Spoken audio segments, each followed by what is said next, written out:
Ok, petite mise en situation. Vous venez de passer une journée au boulot intense, vous êtes complètement crevé et vous n'avez qu'une seule envie, rentrer et vous endormir devant une bonne série. Malheureusement, le destin en a décidé autrement. Attends mec, tu t'es trompé de première histoire, c'est pas celle-là, faut que tu recommences.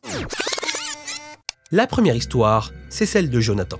Pour vous la faire courte, il travaille tout le temps depuis chez lui, il est toujours à son bureau, mais à un moment, ça commence à lui faire sérieusement mal au dos. Mais grâce à une certaine marque qui s'appelle FlexiSpot, tout change. Parce que oui, grâce à ce bureau révolutionnaire, vous allez pouvoir travailler assis, debout, accroupi, bref, dans la position que vous voulez. Le bureau est ultra simple à monter, je suis pas le meilleur des bricoleurs et pourtant ça a été hyper rapide. Donc si comme nous vous en avez marre d'avoir mal au dos, n'hésitez pas à aller voir les liens en description. Grâce à eux, vous allez pouvoir bénéficier de 16% de réduction sur le modèle E7 Pro, donc celui qu'on utilise. Et avec le deuxième lien, vous pourrez avoir des réductions jusqu'à 56% avec les soldes de printemps. Et si vous avez un énorme setup, ne vous inquiétez pas, le bureau peut supporter jusqu'à 160 kg, donc vous êtes vraiment large. Bref, nous en tout cas, on est là pour vous raconter des histoires d'horreur. Alors on est parti pour la première. Ok, petite mise en situation. Vous venez de passer une journée au boulot intense, vous êtes complètement crevé et vous n'avez qu'une seule envie, rentrer et vous endormir devant une bonne série. Malheureusement, le destin en a décidé autrement. Tout ce qu'on vous dit là, ce n'est pas une fiction, encore une fois, c'est bel et bien ce qui est arrivé à Michael. Et en plus, ce qu'on vous a pas dit, c'est que cette journée-là, il était engagé à aller fêter une petite pendaison de crémaillère. Donc vous savez, un de ses potes ou quelqu'un de sa famille venait d'avoir un nouvel appartement ou une nouvelle maison. De base, il était déjà bien crevé, mais là, vous l'imaginez bien, après la soirée, c'est encore pire. Bon, il est tard et heureusement, il a quand même fait gaffe de regarder à quelle heure était son dernier train. Et donc, après une petite course pour être sûr de ne pas le manquer, il finit par l'avoir in extremis. Michael en a quand même pour 1 heure de trajet, donc il se dit qu'il a quand même le temps de vaquer à ses occupations. Le problème, c'est que sur son téléphone, il n'a plus que 2% de batterie, mais bon, il connaît très bien le trajet, il s'arrête au terminus, du coup, en soi, il n'y a pas vraiment besoin de son téléphone. Et le meilleur truc pour lui lorsqu'il s'arrête au terminus, c'est qu'il peut dormir tranquillement en étant sûr d'être réveillé lorsqu'il arrive à destination. Il est donc maintenant 23h30, et toujours dans son train, Michael s'endort tranquillement, et ce n'est qu'au bout d'un petit moment qu'il se réveille en sursaut. Directement, il ressent une sensation qui est étrange. Vous savez, ce genre d'impression d'avoir trop dormi alors que c'était pas prévu. Et pour cause, il regarde sa montre parce qu'il est sûr qu'il n'a plus de batterie. Et cette dernière indique 2h40 du matin. Ouais, on est d'accord, perso, ça m'aurait fait paniquer total. Du coup, il regarde directement autour de lui. Il voit que le wagon est vide, qu'il fait noir et qu'il n'y a absolument aucun bruit. Le train est complètement arrêté. Et donc, il lui faut que quelques secondes pour comprendre. Michael a loupé son arrêt, il n'y a pas eu d'annonce, en tout cas assez fort pour le réveiller. Et donc, le voilà coincé dans ce train, très certainement au niveau de la zone de stockage. Pour lui, c'est complètement incompréhensible. Normalement, il y a toujours un agent qui vient vérifier qu'il n'y a plus personne dans le train.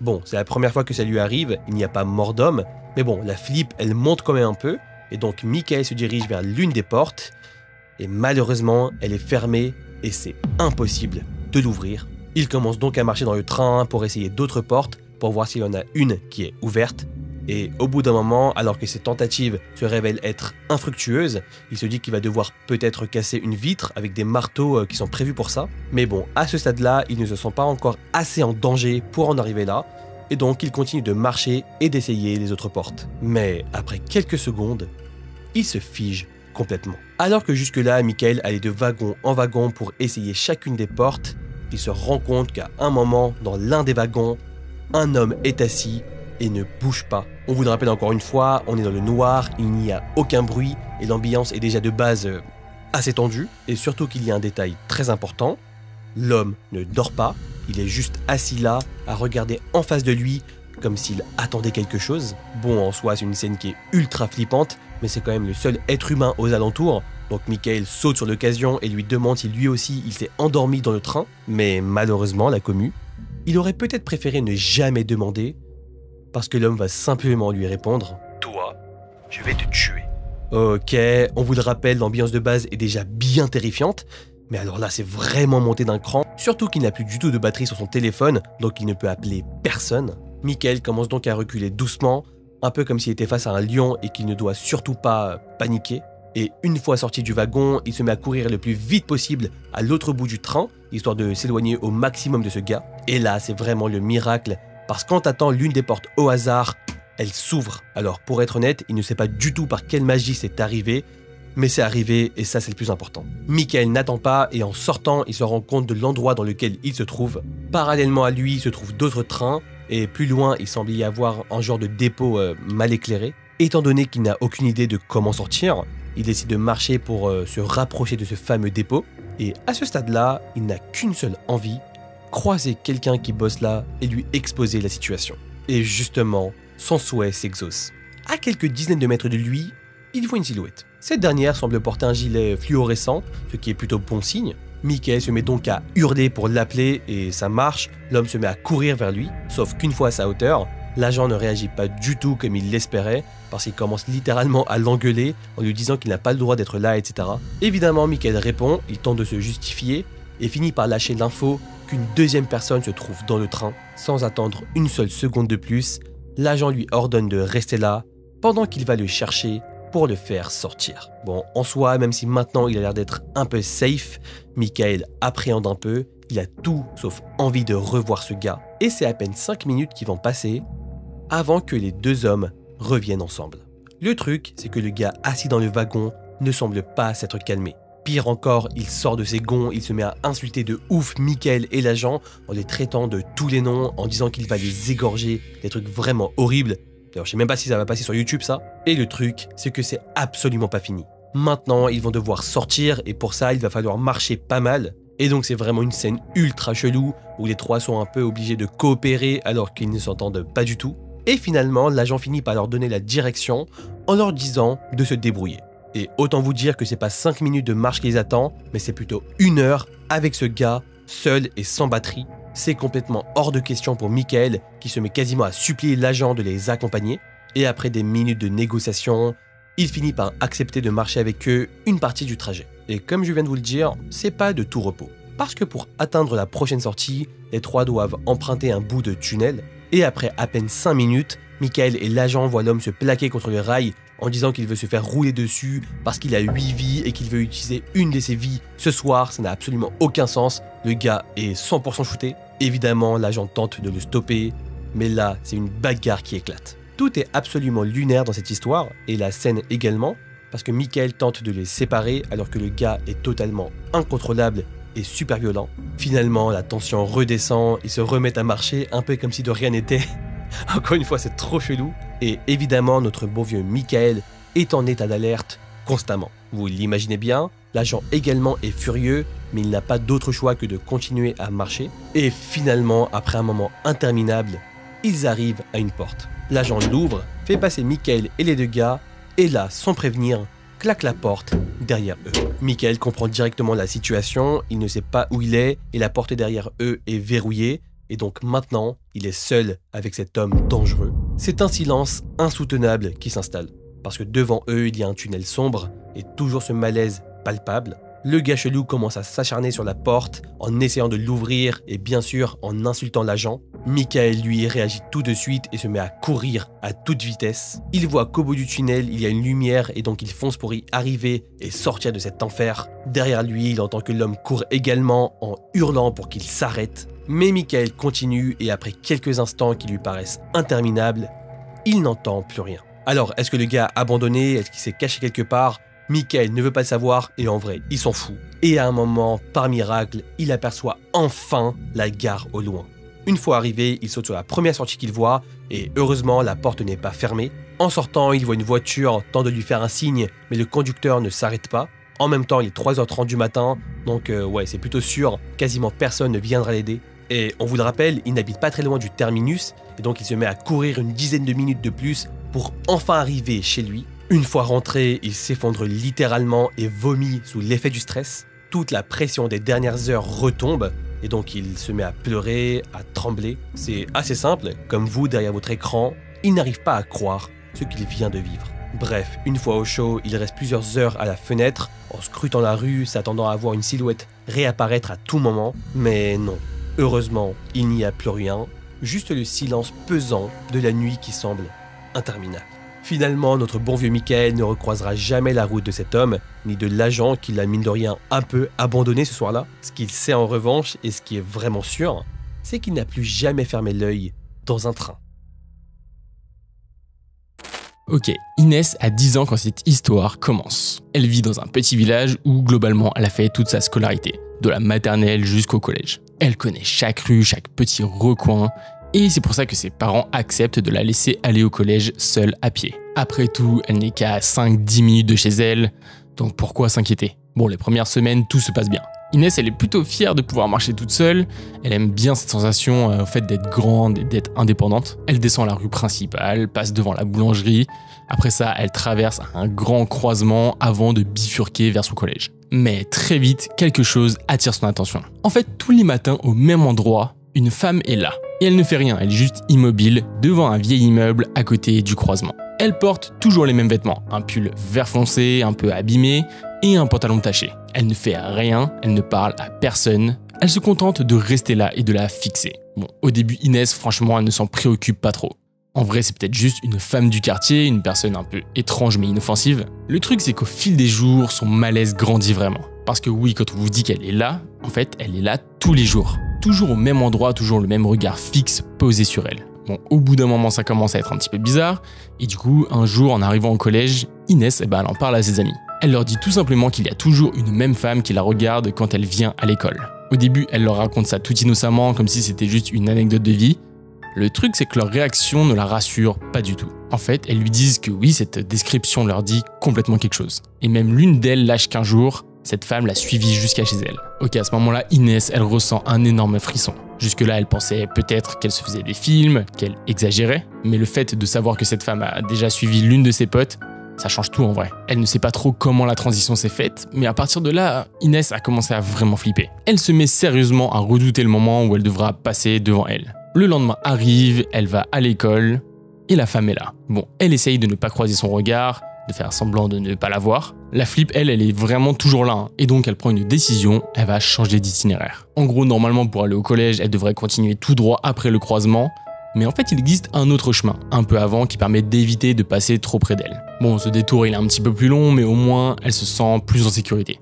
En passant par ce chemin, elle la voit toujours, hein, mais au moins elle ne se fait pas fixer parce qu'elle ne passe pas devant elle. Et pendant quelques jours, ça fonctionne. Inès respire un peu mieux, elle ne pense plus à la femme au pull vert, même si elle la voit toujours tous les matins. À partir de ce moment-là, elle commence même à se dire qu'elle a peut-être un petit peu overreact, jusqu'à ce matin-là. Elle arrive comme d'habitude au croisement, prête à tourner à gauche pour prendre son chemin alternatif, et là son cœur rate un battement. La femme n'est plus à son emplacement habituel. D'habitude, elle reste figée devant son immeuble, mais aujourd'hui, elle est de l'autre côté du croisement, bien plus proche du chemin que Inès emprunte maintenant. Est-ce qu'elle est en train de l'attendre? Non, quand même pas, c'est impossible. Si? Peut-être que c'est juste une coïncidence, hein. Peut-être que cette femme a simplement bougé aujourd'hui sans raison spécifique. Inès avance rapidement, elle se concentre sur la route qui est devant elle, mais après quelques secondes, un bruit lui glace le sang. Des pas, juste derrière elle. Au début, son cerveau commence à chercher des explications rationnelles, mais elle a absolument besoin de savoir, et donc elle se retourne. Ouais, vous l'imaginez bien, c'est elle, et elle la regarde de manière ultra flippante. Bon, il n'y a plus aucun doute possible, la femme est en train de la suivre, et là elle essaye même de la rattraper. Inès n'en peut plus, elle se met à sprinter pour arriver à l'école le plus rapidement possible. Enfin, elle atteint les grilles, sort son carnet de correspondance, le montre au surveillant et file à l'intérieur. Ok, cette fois on peut souffler, elle se sent enfin en sécurité, mais ça c'était juste avant qu'elle ne retourne devant le portail. Et oui, la femme est là, derrière les grilles, à la fixer. Mais bon, quelques secondes après, elle disparaît, donc ça y est, cette fois c'est enfin fini. Eh ben non! Quelques minutes plus tard, alors qu'elle entend ses amis dans le hall, son regard dérive vers l'accueil du collège, et elle est encore là. Sauf que cette fois, elle est dans l'enceinte de l'école. Mais alors comment est-ce qu'elle est rentrée, et surtout pourquoi? Inès la voit parler à la dame de l'accueil, puis d'un geste qui lui glace le sang, la femme tend le doigt et la désigne. La jeune fille est tétanisée. Qu'est-ce qu'elle peut bien lui raconter? Est-ce qu'elle essaye de se faire passer pour sa mère peut-être? Et alors que les secondes s'étirent et que la femme de l'accueil semble complètement perdue et ne pas comprendre ce que la vieille dame veut, cette dernière se met à courir. Elle arrive et saute littéralement sur la pauvre Inès qui est déjà en panique. Heureusement, elle l'a vu venir vu qu'elle la surveillait, et donc elle arrive à l'éviter sans trop de peine. Après ça, les choses s'enchaînent, la dame de l'accueil se précipite sur elle pour la relever et lui demander de se calmer bien sûr. Les surveillants arrivent, demandent à la femme de sortir et elle accepte en continuant de fixer Inès. Et après ça, la jeune fille ne la reverra plus jusqu'à des années plus tard.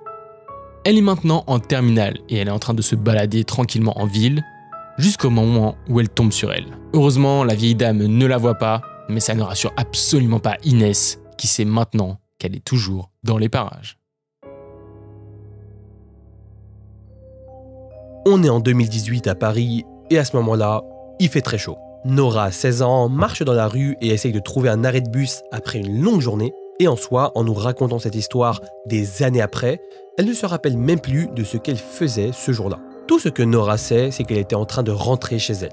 Au bout d'un moment, alors qu'elle continue de marcher, un énorme scooter vient s'arrêter juste devant elle. L'homme surgit littéralement de nulle part, on est d'accord, ça va super vite, et lui bloque maintenant la route, l'obligeant à s'arrêter net. Un peu saoulée par la situation, Nora recule, histoire de le contourner, mais c'est là que le conducteur de scooter se met à lui parler, évidemment. Et en soi, je suis sûr que le scénario qu'il va lui balancer, vous l'avez déjà vu sur Instagram, parce qu'il lui dit qu'il est photographe et agent de mannequin et que son profil l'intéresse. L'information met quand même un instant à atteindre le cerveau de la jeune fille. En fait, c'est tellement soudain, tellement absurde même, qu'elle ne sait pas comment réagir.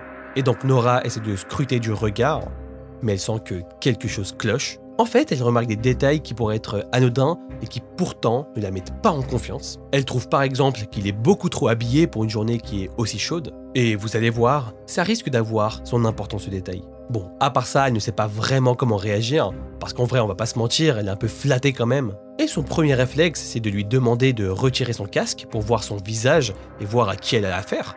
Et donc, après une petite hésitation, l'homme s'exécute. Et lorsqu'il dévoile enfin son visage, Nora découvre un individu d'une cinquantaine d'années. Sa barbe est soigneusement taillée, ses cheveux sont poivre et sel et sa peau un peu bronzée. Et entre nous, elle nous l'accorde, il correspond plutôt bien au profil d'un photographe qui recrute des mannequins. Elle voit également qu'il est propre, plutôt bien entretenu et dégage un certain charisme. Et d'ailleurs, encore une fois, il répète qu'il est agent de mannequin et qu'elle correspond parfaitement au type de profil qu'il recherche. Et encore une fois, Nora ne réagit pas.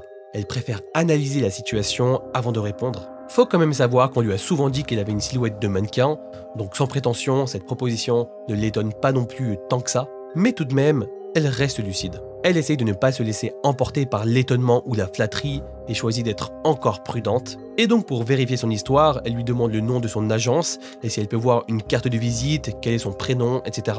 Et dès qu'elle commence à lui poser ces questions, l'homme se ferme.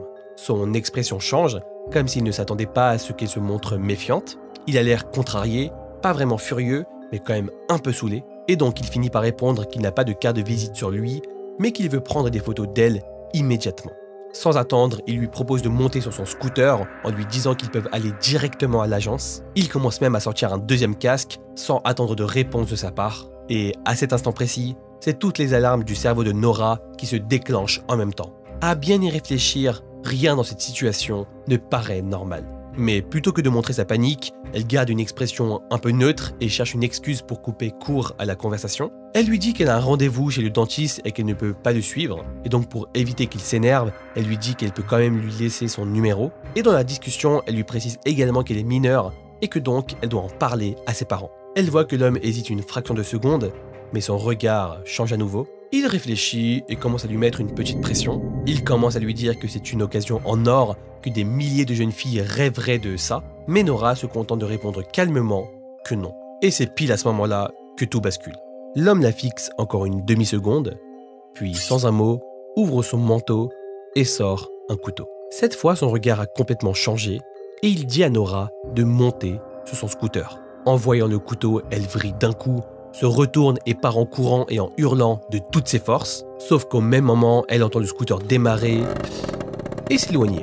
Nora se retourne et le regarde alors partir, encore choquée, et à l'époque, elle ne réalisait même pas encore pleinement ce qui venait de se jouer. Et finalement, le temps va passer et elle va presque oublier cette histoire. Et en soi, c'est un peu énigmatique, mais ça peut arriver, mais ce n'est que 5 ans plus tard que tout lui revient en pleine face, comme un électrochoc. Une nuit d'insomnie, alors qu'elle s'ennuie dans son lit, elle repense à cette histoire. Le scooter, le photographe, le couteau, Sans trop savoir pourquoi, elle ouvre son téléphone et commence à chercher des mots-clés approximatifs sur Google. Elle tape un truc du genre scooter photographe Paris enlèvement et parcourt les résultats sans s'attendre à grand chose, jusqu'à ce qu'elle tombe sur un article. Le titre attire son attention, mais c'est surtout l'image qui lui glace instantanément le sang. Et cette image, c'est un portrait robot. Nora voit directement un visage qui lui est étrangement familier. Ce visage, c'est celui de l'homme qu'elle a croisé 5 ans plus tôt. Complètement tétanisée, elle hésite, mais finit par lire l'article. L'homme est en fait recherché. Son mode opératoire est exactement celui qu'elle a vécu. Cet homme aborde des jeunes filles en se faisant passer pour un photographe, les persuade de monter sur son scooter et les emmène au bois de Boulogne. Et là, c'est absolument horrible, mais sous la menace d'un couteau, il abuse d'elle avant de les laisser pour mortes. Jusqu'à maintenant, on constate au moins 4 victimes. En lisant ça, Nora repose son téléphone, complètement paralysée par ce qu'elle vient de lire, parce que maintenant elle sait que cet homme, celui qu'elle a regardé droit dans les yeux ce jour-là, celui qu'elle a refusé de suivre, c'était lui. Dans les jours qui suivent, Nora commence à ressentir de la culpabilité parce qu'elle se demande si elle aurait pu prévenir quelqu'un ou si elle aurait dû agir autrement, si elle n'aurait pas pu sauver d'autres filles. Et finalement, elle décide d'aller voir la police, mais sans preuve, il n'y a rien à faire. L'homme court toujours. Aujourd'hui encore, elle ne sait pas quoi faire de cette histoire. Elle l'écrit pour la faire sortir de sa tête, pour que d'autres personnes en prennent conscience. Et surtout, son vœu le plus cher, c'est que plus personne ne tombe dans le piège que par instinct, elle a réussi à éviter.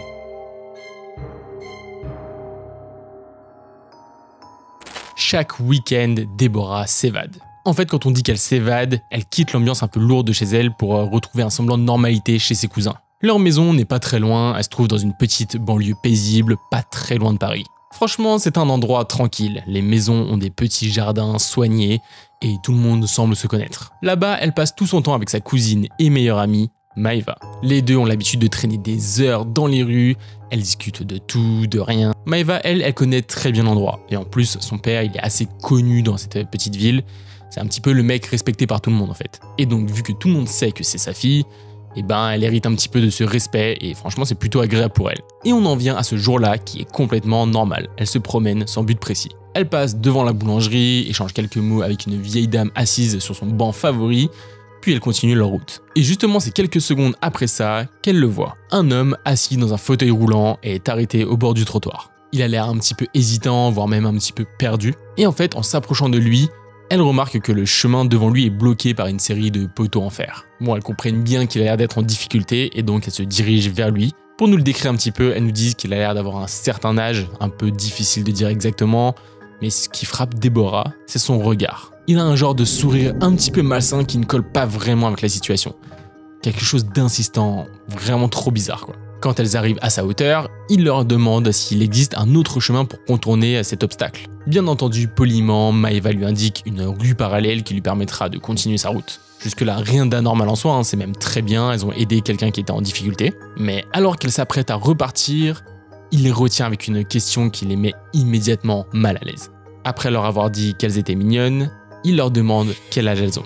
Ok, les deux filles s'échangent un regard un peu rapide, et puis elles répondent presque en même temps qu'elles ont 14 ans. L'homme ne répond pas et se contente de hocher la tête, toujours avec ce sourire un petit peu chelou, Puis il commence à les complimenter. Il leur dit qu'elles sont très belles, qu'elles doivent avoir beaucoup de succès. Ok, là ça devient carrément bizarre, on vous rappelle qu'il a un certain âge et qu'elles ont 14 ans. En plus le pire c'est qu'il ne s'arrête pas, il continue en leur demandant si elles ont un copain. Et là ça tilte dans le cerveau de Déborah, elle prend le bras de sa cousine et l'entraîne pour partir sans même prendre le temps de lui répondre. Ok, cette situation bizarre est passée, les deux filles se dirigent maintenant vers leur banc habituel qui se trouve un petit peu plus loin. Elles s'installent tranquillement, tentent de reprendre le fil de leur discussion comme si de rien n'était. Mais l'homme, lui, il est toujours là. Il ne bouge pas, il reste planté là dans son fauteuil roulant, à quelques mètres d'elle, et il continue à les fixer. De temps en temps, il leur fait même des petits signes de la main avec un sourire bien flippant. Et au bout d'un moment, c'est trop en fait. Il leur fait même un signe de venir vers lui, et donc elles ne réfléchissent pas très longtemps. D'un regard et sans même parler, elles se mettent d'accord, il vaut mieux partir. Elles décident donc de se lever et commencent à marcher un peu rapidement, sans courir pour autant. L'idée est simple, elles vont juste couper à travers un petit bois pour rentrer plus vite chez Maeva. L'homme de toute façon est bloqué par les poteaux en fer dont on a parlé un petit peu plus tout à l'heure, et donc il ne pourra pas les suivre. Mais le truc, c'est qu'au moment où elle rentre dans le sentier, Déborah a un mauvais pressentiment. Elle jette un petit coup d'œil derrière elle, Et là, c'est la panique. L'homme n'est plus dans son fauteuil roulant, il est debout et il court vers elle. Là, les deux ont un petit bug et franchement, on les comprend. Hein. Le cerveau de Deborah met une fraction de seconde à comprendre ce qu'elle voit. Parce que oui, cet homme qui, quelques minutes plus tôt, semblait incapable de bouger ses jambes, est maintenant en train de foncer sur elle à pleine vitesse. Ok, à partir de là, c'est l'instinct qui prend le dessus.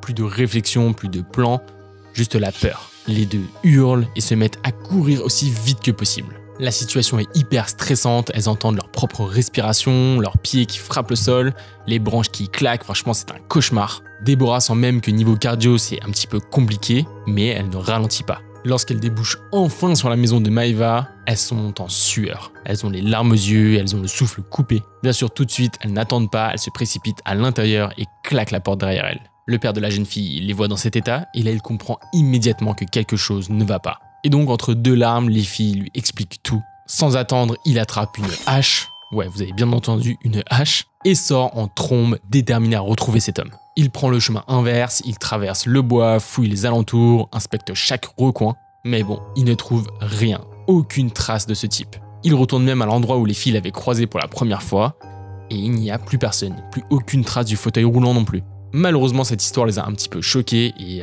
depuis ce jour, les deux filles ont arrêté de se balader seules dans ce village. Et en fait, même des années après, elles y repensent encore avec la même sensation de frisson qui leur parcourt le corps. Bon la commu, est-ce qu'on se l'avoue? Quand pendant les vacances, on réserve un logement en pleine montagne, surtout en hiver, on s'attend quand même à profiter du calme et de la tranquillité, non? Eh ben malheureusement, ce n'est pas du tout ce que va vivre Karim, 13 ans. Et je sais ce que vous vous dites, c'est pas lui qui a réservé, mais ses parents. Les amis, on est en février 2022, et donc ses parents décident de s'accorder des petites vacances. L'idée est plutôt simple. Fuir la routine et s'offrir un bon bol d'air frais. Pour ça, il se trouve un chalet en Haute-Savoie, complètement isolé et perdu dans un décor incroyable.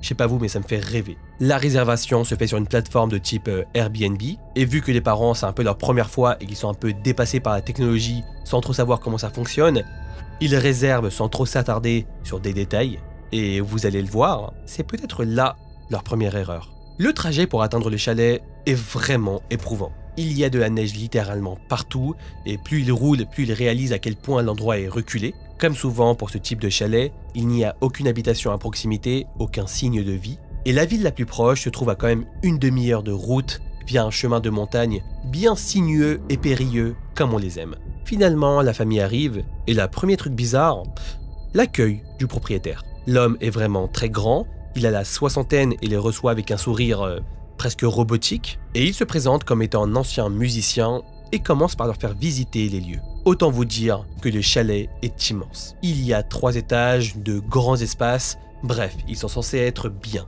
Mais quand même, et ça ne leur échappe pas, plusieurs détails sont étranges aux yeux des parents de Karim et de lui-même. Et cette première chose qui les interpelle, c'est l'absence de porte d'entrée. À la place, il y a une large baie vitrée qui donne directement sur l'intérieur. Bon, ok, c'est un peu chelou, mais bref, passons, c'est pas si grave. Sauf que le reste n'est pas moins bizarre. Au centre du grand salon, il y a quelque chose qui n'est absolument pas censé être là. Il y a une vieille baignoire cassée et à l'abandon. D'ailleurs, Joe qui est derrière la caméra se rappellera, on a fait un urbex avec exactement la même situation. Karim et ses parents s'échangent un regard, et ça le proprio le voit direct. Et donc, pour détendre l'atmosphère, il leur explique que des travaux sont en cours et qu'ils n'ont pas de soucis à se faire. Ok, encore une fois, très chelou, mais bon, la visite continue et le reste n'est pas très rassurant non plus. L'espace est mal entretenu, tout est un peu sale, et d'ailleurs, si vous vous demandez où habite le propriétaire, eh ben il vit juste en dessous. En fait, il est au premier étage, au pied de l'escalier, donc ouais, je crois qu'on peut dire au revoir à la tranquillité qu'ils espéraient. Mais pour le coup, et pour la défense du propriétaire, c'était écrit et précisé sur l'annonce, et il ne l'avait juste pas vu pendant la réservation. Bref, une fois le tour effectué, il leur annonce qu'il doit s'absenter pour le travail, et ne reviendra que tard dans la nuit. Et donc notre bon vieux Karim, qui lui est quand même bien curieux, décide d'explorer plus en détail sa chambre. Et directement, il ne sait pas trop comment l'expliquer, mais l'atmosphère y est dérangeante. En fait, il y a plein de jouets et de peluches un peu partout, donc ça fait vraiment ambiance de film d'horreur. Et d'ailleurs, la chambre des parents, c'est pas mieux. Sur les murs de cette dernière, il y a des dizaines de post-it éparpillés dans toute la pièce, collés sur des meubles et des objets du quotidien. Et sur chacun des post-it, c'est écrit le nom de l'objet en question, comme pour aider quelqu'un à se souvenir. Et donc sur chacun, il est écrit des choses genre chaise, armoire, lampe. Ouais, vraiment comme si quelqu'un avait de gros problèmes de mémoire. Bon, on va pas se mentir, dans tout le contexte de leur arrivée, le malaise grandit et pour ne rien arranger, le réseau internet est inexistant. Karim et sa famille sont complètement coupés du monde. Bref, malgré tout, ils essayent quand même de profiter un peu du séjour. La soirée se passe tranquillement, même si l'ambiance est lourde, et c'est alors que Karim remarque quelque chose. En fait, il y a 3 chats dans la maison. Bon, déjà c'est une surprise, parce qu'il ne les avait pas vus jusque-là, mais en plus, ils ont une attitude un peu préoccupante. Les 3 chats sont regroupés contre la baie vitrée, miaulent à foison et griffent le verre avec insistance. Et donc pour ceux qui ont des chats, vous le savez, ils ne semblent pas demander de la nourriture ou chercher à se réchauffer. En fait, ils paraissent plutôt inquiets, comme s'ils cherchaient à s'enfuir. Bon, là ça commence à être vraiment inquiétant, elle ne sait pas trop l'expliquer, mais sa mère ne se sent pas trop en sécurité, et du coup elle préfère bloquer la porte de la chambre avec une chaise, juste par précaution. Bon, je sais pas vous, mais moi si ma mère m'avait dit ça à l'époque, j'aurais carrément encore plus flippé en fait. Mais bref, la nuit tombe, et il est environ 2 h du matin lorsque Karim se réveille en sursaut. Et autant vous le dire, ce n'est pas un réveil naturel, mais c'est plutôt quelque chose qui l'a réveillé, et cette chose, ce sont des cris. Sous la porte, il voit la lumière automatique du couloir qui s'allume, et donc il y a clairement quelqu'un, et ce quelqu'un se caractérise par une voix de femme, forte et tranchante, qui résonne dans toute la maison, et clairement ce n'est pas la mère de Karim, et pour cause, elle parle en allemand. Le jeune garçon ne comprend donc pas les mots, mais ce qu'il ressent très bien, ce sont qu'ils sont remplis de colère et de menaces. Puis finalement, la voix change, parce que ce n'est plus une femme qui parle, mais bien un homme. Et là, il commence à entendre des bruits d'objets qui se cassent. Des assiettes, des bouteilles, c'est vraiment un brouhaha total. Il y a simplement quelqu'un en pleine nuit dans leur résidence qui est en train de saccager le rez-de-chaussée. Après quelques secondes, il entend quelqu'un toquer à sa porte. Son sang se glace complètement, jusqu'au moment où il entend la voix de sa mère lui dire de venir. Et autant vous le dire, Karim n'a jamais couru aussi vite de sa vie. En plein milieu de la nuit, il prend toutes ses affaires et met tout dans sa valise en à peine quelques minutes, et avec sa famille, il quitte définitivement cette maison terrifiante. Après ça, et pendant longtemps, il n'aura juste aucune explication. Tout ce qu'il sait, c'est qu'en descendant, il a vu le salon dévasté. Et finalement, ce n'est que quelques mois plus tard que ses parents vont lui révéler ce qu'il s'est passé ce soir-là. En pleine nuit, le propriétaire, accompagné d'une femme, sont rentrés par la baie vitrée. Sans aucune explication, les deux ont commencé à crier et à agir de manière hystérique. Bien sûr, les parents qui sont sortis de leur chambre ont essayé de les calmer, mais rien n'y fait. La femme s'est mise à hurler et l'homme s'est mis à ravager le salon. Et c'est alors que les parents ont estimé qu'il était beaucoup trop dangereux pour eux de rester et qu'il fallait partir immédiatement. Ils sont donc montés à l'étage pour chercher Karim et préparer leurs affaires. Et en redescendant, le propriétaire et cette mystérieuse femme avaient totalement disparu. Alors que s'était-il passé et pourquoi est-ce qu'ils ont agi comme ça? Malheureusement, on ne le saura sans doute jamais. Mais ce qui est sûr, c'est que les parents de Karim ont pris beaucoup de temps avant de réserver à nouveau sur Internet. Ok, mettez-vous dans le contexte, on est en plein mois de juillet. Il fait lourd, super chaud, c'est presque étouffant. Alice, qui a 23 ans, part en vacances avec sa bande d'amis. Ensemble, ils ont loué une immense maison en pleine campagne, isolée avec un grand jardin et même une piscine. Ouais, l'endroit est parfait, il est loin de tout, hyper grand et donc très tranquille. Il y a une petite maison qui est collée à la leur, mais apparemment il n'y a personne dedans. Bon, alors il n'y a personne, mais la propriétaire du lieu a quand même une consigne. Personne ne doit s'y rendre, ce qui paraît plutôt logique comme consigne, et pourtant elle insiste bien là-dessus. Les premiers jours se passent exactement comme prévu. Ils profitent du soleil, des soirées et des longues discussions sous les étoiles. L'ambiance est hyper détendue, tout le monde est vraiment heureux d'être là et donc c'est trop cool. Mais très vite, Alice elle ressent un truc un petit peu bizarre, un petit peu dur à expliquer. En fait c'est pas vraiment une peur franche, c'est plus comme un malaise, comme si quelque chose clochait sans qu'elle puisse vraiment savoir quoi. Elle va même jusqu'à en parler à Manon, sa meilleure pote, mais elle se moque un petit peu d'elle clairement.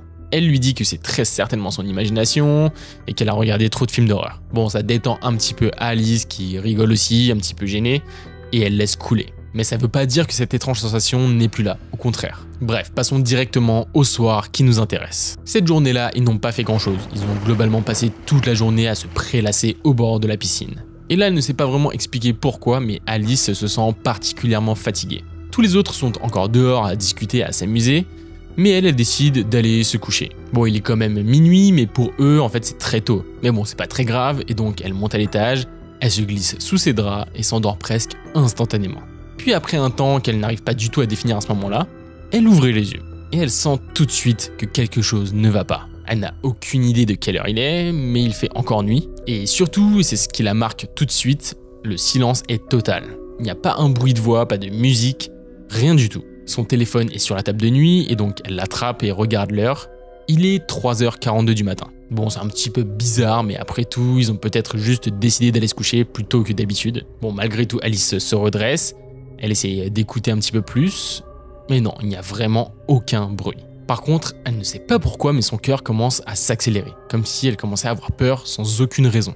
Elle décide donc de se lever, d'ouvrir la porte de sa chambre. Le couloir est plongé dans l'obscurité, il y a juste une petite lumière qui est dans le salon. Elle décide donc de s'y rendre, elle avance doucement, y arrive, et donc là elle s'attend à voir quelqu'un affalé sur le canapé, mais non, la pièce est totalement vide, il y a des verres qui traînent encore sur la table, les coussins sont en désordre, un peu comme si la soirée s'était arrêtée d'un coup. Bon là c'est quand même un petit peu bizarre, où est-ce qu'ils sont? C'est à ce moment-là qu'elle commence à ressentir une sensation d'oppression vraiment horrible. Elle ouvre la porte qui donne sur le jardin, s'attend à voir ses potes dehors, peut-être en train de discuter sous les étoiles, mais non, toujours pas, il n'y a personne. Ok, ils sont peut-être tous tout simplement dans leur chambre en train de dormir, donc elle retourne dans la maison même si elle est de plus en plus mal à l'aise. Elle grimpe à l'étage, pousse la porte de la chambre de Manon, et non, elle n'est pas là.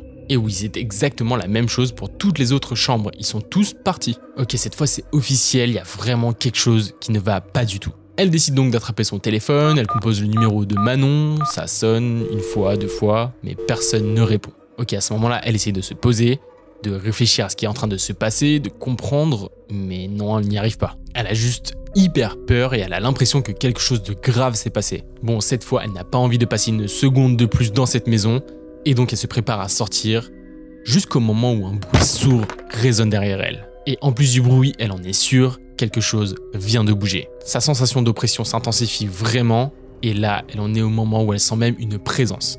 Quelqu'un est là avec elle, c'est sûr. Elle décide donc de se retourner, et c'est là qu'elle le voit. Il y a tout simplement un homme qu'elle ne connaît absolument pas, là dans la maison avec elle. Vu que toute la maison est plongée dans le noir, elle ne le voit pas très bien, tout ce qu'elle voit c'est son ombre, sa silhouette, mais il a l'air grand et absolument terrifiant. Là, on se dit tous qu'en vrai, ça pourrait être l'un de ses potes, et pourtant elle le sait, ce n'est absolument pas le cas. Dans un silence complètement morbide, l'homme se met à avancer doucement vers elle, un peu comme un prédateur qui chasse sa proie. Mais là, il n'en fallait pas plus pour elle. Elle attrape tout de suite la serrure de la porte, l'ouvre d'un coup sec et se précipite dehors. Elle n'a même pas eu le temps de mettre des chaussures, elle court pieds nus sur le gravier, ça lui fait un petit peu mal, mais c'est pas grave. Après quelques mètres à courir, elle se retourne et elle voit que l'homme est là.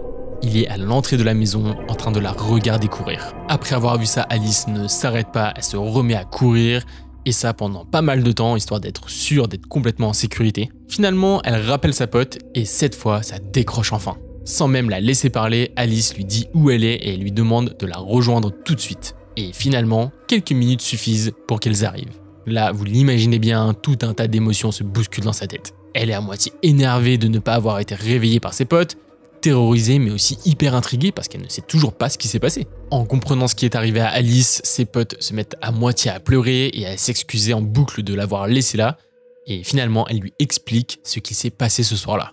En fait, en plein milieu de la soirée, les garçons ont décidé de sortir pour aller dans un bar. Quelques heures après, les dernières filles qui étaient restées ont décidé de les rejoindre, laissant Alice seule dans la maison. Bon, jusque-là, rien de très grave, le problème, c'est qu'ils ont laissé toutes les fenêtres ouvertes. Et donc, pendant que Alice dormait tranquillement, un homme est rentré dans la maison.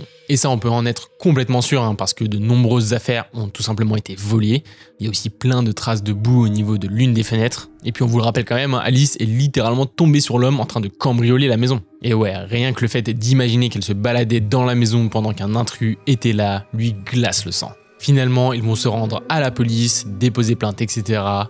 Mais ils ne retrouveront jamais leurs affaires, ni cet homme qui est rentré dans la maison. En tout cas, une chose est sûre, cette histoire a vraiment marqué Alice, qui maintenant a du mal à rester seule chez elle.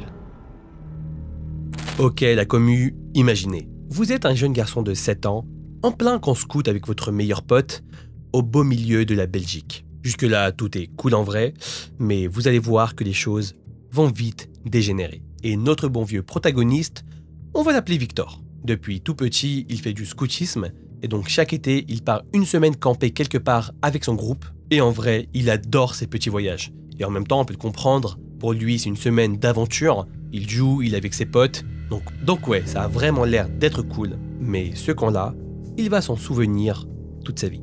Cette année-là, le camp se déroule dans une vieille ferme paumée au fin fond de la campagne belge. L'endroit est immense. C'est une grande bâtisse en pierre avec une cour en terre battue et des granges un peu délabrées. Et juste derrière, il y a un cabanon en bois. Clairement, Victor et ses copains sont surexcités. Mais ce qui est bizarre, c'est que dès leur arrivée, le propriétaire de la ferme, un vieil homme un peu étrange, vient leur parler directement. D'habitude, en fait, les proprios se contentent d'expliquer 2 ou 3 règles au chef et puis disparaissent. Mais là, non, ils restent longtemps et le regard du propriétaire est pesant. Et surtout, il insiste fermement sur une règle bien précise, ne pas aller dans la petite cabane.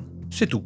Pas d'explication, pas de raison, juste un avertissement clair et net. Mais bon, vous le savez très bien, quand on dit à des enfants de 7 ans de ne pas aller quelque part pour une raison mystique, la première chose et la seule chose qu'ils ont envie de faire, c'est d'y aller. Et donc Victor et Tristan, son meilleur pote de toujours, se lancent un regard. Pas besoin de communiquer, ils savent déjà qu'ils iront le voir, mais pas tout de suite, il faut quand même être un tout petit peu malin. Et donc la première nuit passe, puis la deuxième. Et là, un truc commence déjà à les intriguer encore plus. Ils ont l'impression d'entendre des bruits qui viennent du cabanon. C'est pas fort, c'est pas évident, mais ces bruits sont bien là.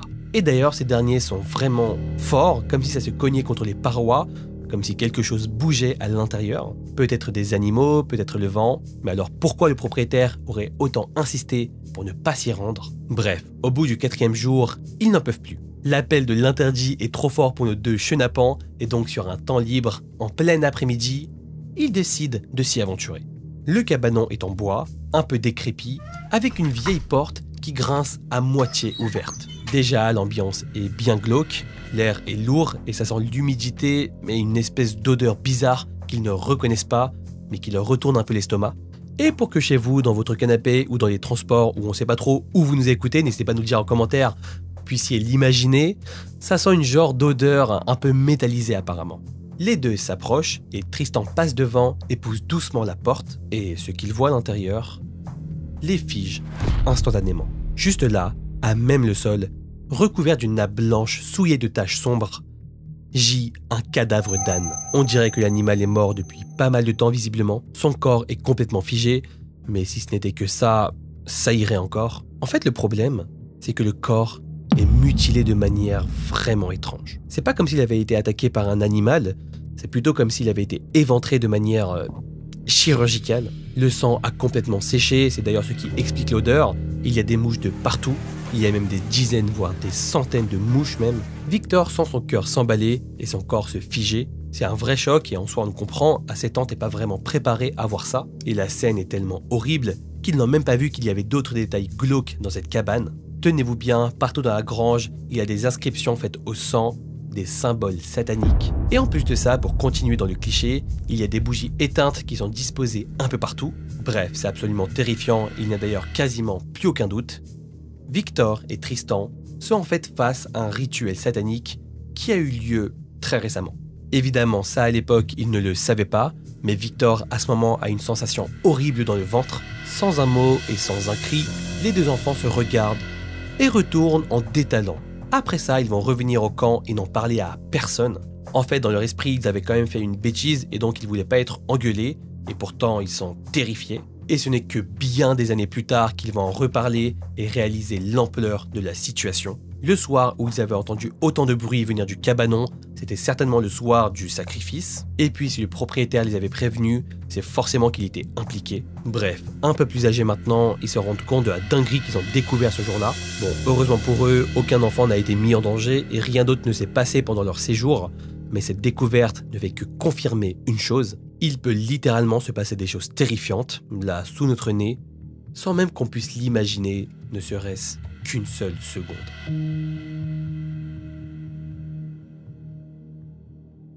Ok, cette histoire, elle est arrivée à Lina. Elle a 18 ans et elle vient tout juste de s'installer à l'étranger, seule, dans un petit appartement. Et au début, franchement, tout se passe très bien.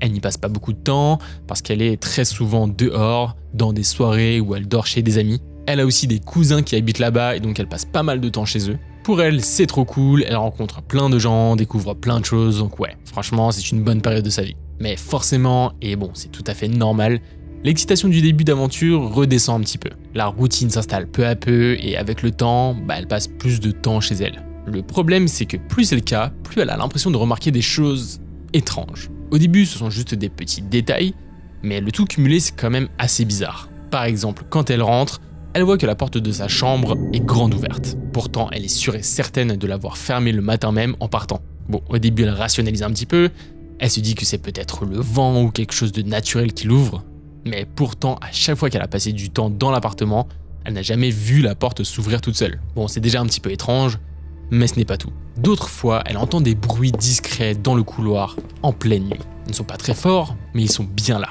Et à chaque fois que ça arrive, Lina a juste beaucoup trop peur et donc elle n'ose absolument pas sortir de sa chambre. Elle est clairement aussi dans un petit déni. À chaque fois, elle se dit que c'est sûrement le bois qui craque et c'est tout. Elle laisse passer. Bien sûr, vu qu'elle est pas mal entourée, elle en parle parfois autour d'elle, mais tout le monde lui dit que c'est sûrement son imagination ou juste des bruits d'appartements classiques. Parce que oui, c'est toujours comme ça dans les vieux immeubles, non? Et à force d'entendre tout ça, Lina elle se persuade que c'est le cas. Le problème, c'est que les événements chelous continuent. Un soir, il est assez tard quand quelqu'un sonne à la porte. Bon, il y a une petite spécificité, en fait, il faut le savoir. Dans son immeuble, pour appeler un appartement, il faut composer un code spécifique pour chaque appartement. Donc vous l'imaginez bien, ce code, il n'y a qu'elle et certains de ses proches qui l'ont, et personne d'autre. Et ce jour-là, elle n'attendait absolument personne, et elle ne sait pas pourquoi, mais elle a déjà un mauvais feeling. Malgré tout, elle se lève quand même, il va un petit peu à reculons, mais il y va quand même, appuie sur l'interphone et demande qui est là, mais personne ne répond. Ouais, là c'est un petit peu compliqué, elle commence à vraiment avoir peur, et vous l'imaginez bien, ce soir-là, elle ne dort pas très bien. Mais si vous vous dites que cette soirée est déjà flippante, vous allez voir que ce n'est rien comparé à celle qu'elle va vivre une semaine plus tard. Il est tard quand Lina et l'une de ses amies vont au restaurant. Petit problème qui arrive à tout le monde, elle a oublié son porte-monnaie à l'appartement. Et vu qu'elles ne sont pas très loin, les deux décident de faire demi-tour pour aller le chercher ensemble. Bon, normalement ça va juste prendre 2 minutes, elle va rentrer chez elle, prendre son porte-monnaie et elles vont repartir. Sa pote l'accompagne et en plus ça tombe bien parce qu'il faudrait qu'elle aille aux toilettes. Les deux arrivent à l'immeuble, prennent l'ascenseur, et là quand les portes s'ouvrent au niveau de son étage, c'est le choc.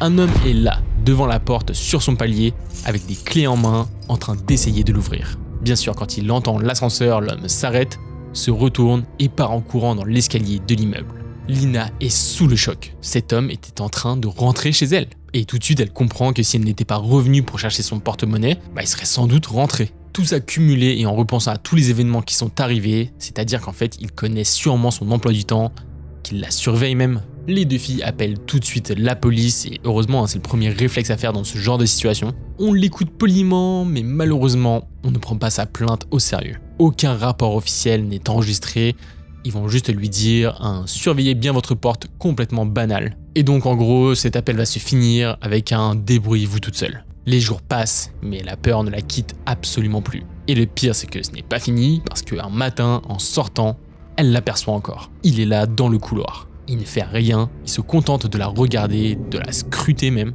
Lina retourne chez elle, elle s'enferme à double tour et attend qu'il parte. Et après 1 ou 2 minutes, c'est ce que l'homme finit par faire. Ok, cette fois c'est trop. Lina comprend qu'elle ne peut plus rester. Le problème, c'est qu'à ce moment-là de sa vie, déménager, c'est un luxe qu'elle ne peut pas se permettre. En plus de ça, dans le pays dans lequel elle est, quitter un appartement avant 1 an signifie payer 1 mois de loyer supplémentaire. Et malheureusement, elle n'en a pas les moyens. Elle est donc complètement piégée. Pareil, pour changer la serrure, c'est juste trop cher pour elle en fait. Elle décide donc de prendre une décision radicale, elle récupère ses affaires et part vivre chez ses cousins, abandonnant son appartement. Et d'ailleurs, quand elle partage son histoire, elle est toujours chez ses cousins et elle continue de payer le loyer de son appartement. Et même si maintenant elle est en sécurité, cette histoire la hante toujours. Elle n'arrête pas de se poser toutes ces questions.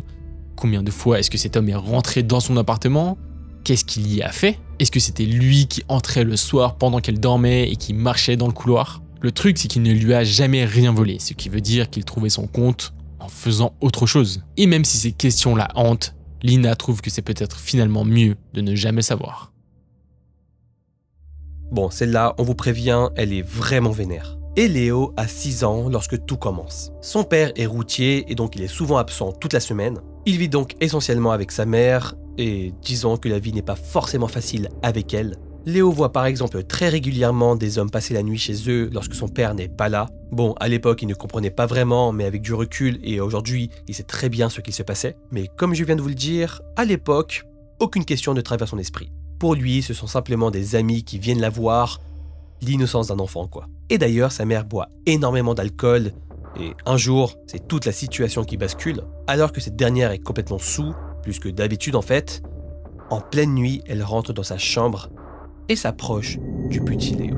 Ce dernier sent l'haleine chargée de sa mère, sa voix pâteuse et son regard trouble, et en se penchant vers son oreille, elle lui murmure des choses étranges qui n'ont aucun sens. Encore une fois, Léo n'est qu'un enfant, mais il ressent un malaise profond. Directement, il s'éloigne comme pour fuir et il se met à pleurer, mais il sait au moins que quelque chose ne va pas. Et le soir même, son père finit enfin par rentrer du travail.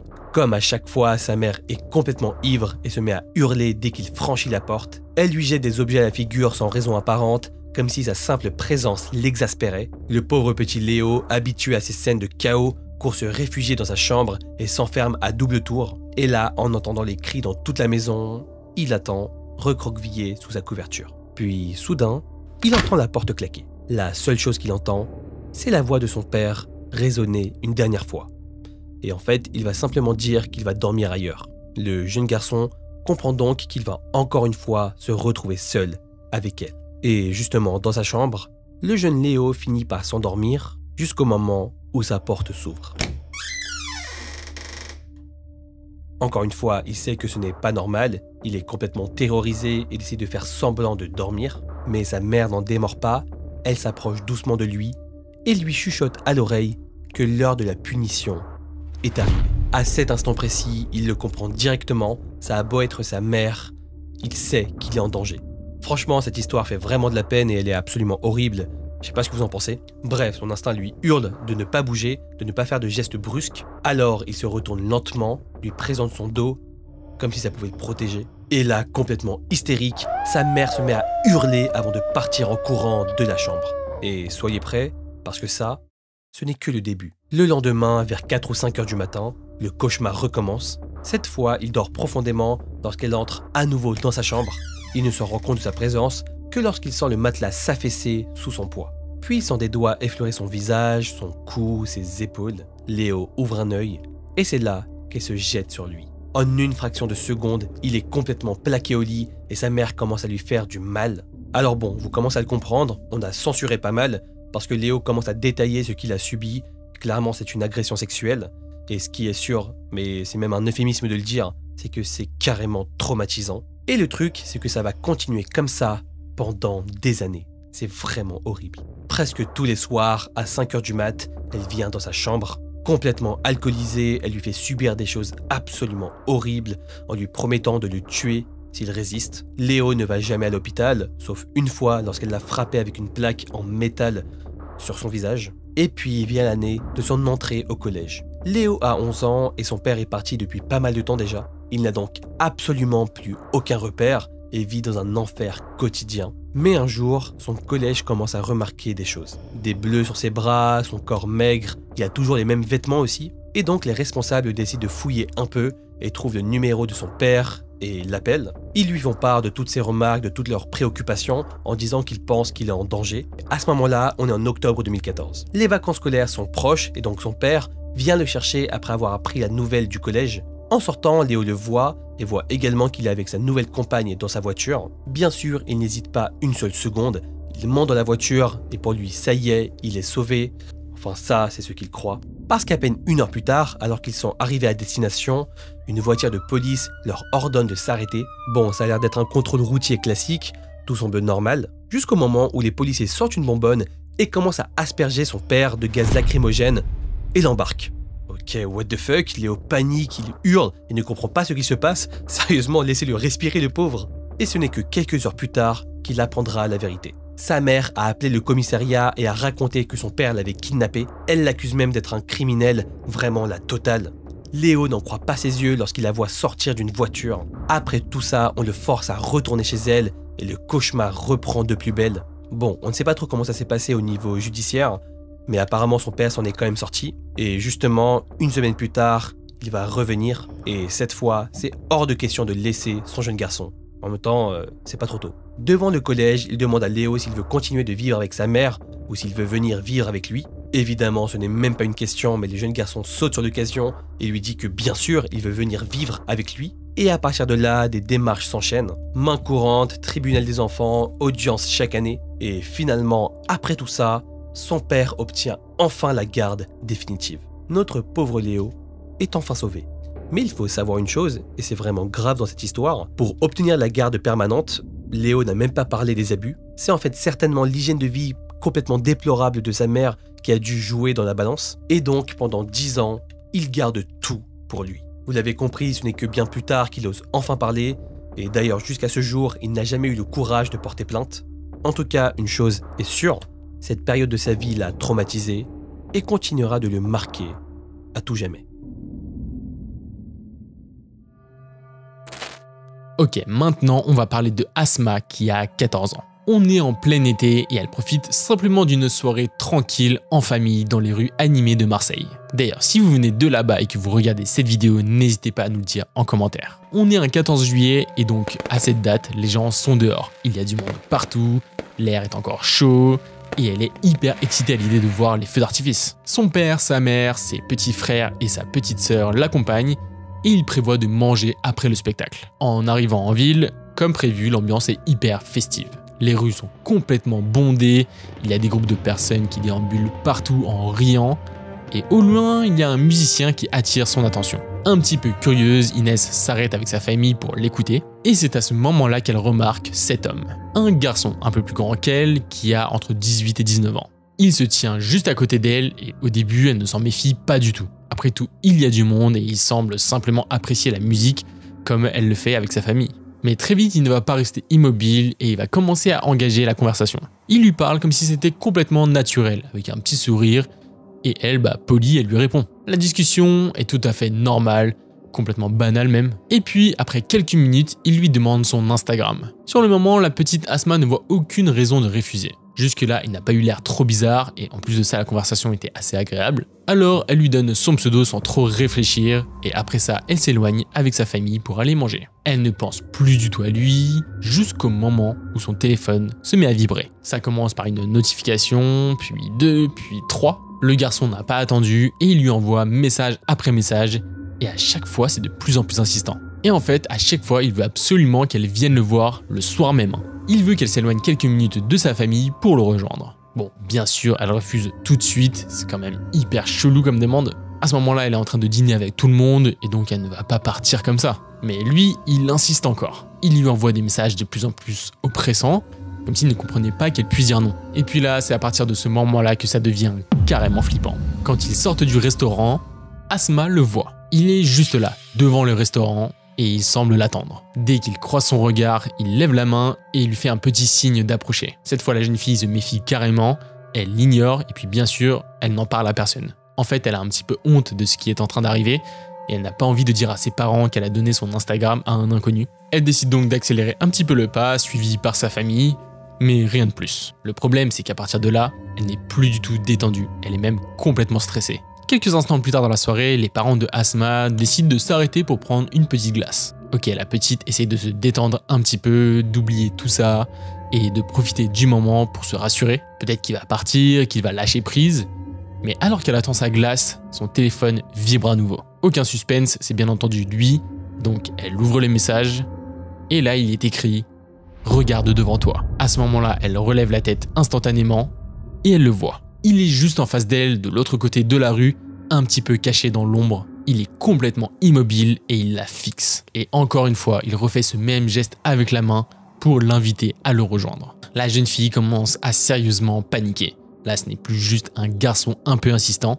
Il la suit. Il a l'air de savoir où elle est à chaque instant et il ne se cache même plus. Bref, malgré tout, elle garde encore une fois tout ça pour elle. Et la soirée continue. Un petit peu plus tard dans la soirée, alors que toute la famille est arrêtée en terrasse, la situation empire. En fait, de manière totalement innocente, sa mère lui demande d'aller acheter une bouteille d'eau.